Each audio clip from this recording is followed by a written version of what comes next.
In primetime news this evening, Prime Minister doubles down on decision not to implement restrictions amidst surging COVID-19 cases. Tragedy in St. Elizabeth. 18-month-old dies under bizarre circumstances. And stakeholders in Westmoreland want ZOSO security measure to extend to other parts of the parish.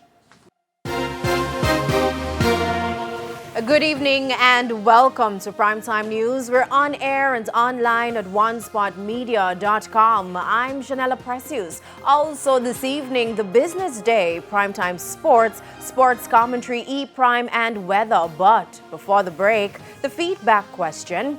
And this evening, we're asking, what has been your experience accessing healthcare at public hospitals since the start of the fourth wave of COVID-19? You can share comments online, facebook.com/television Jamaica, and tweet us at televisionjam1.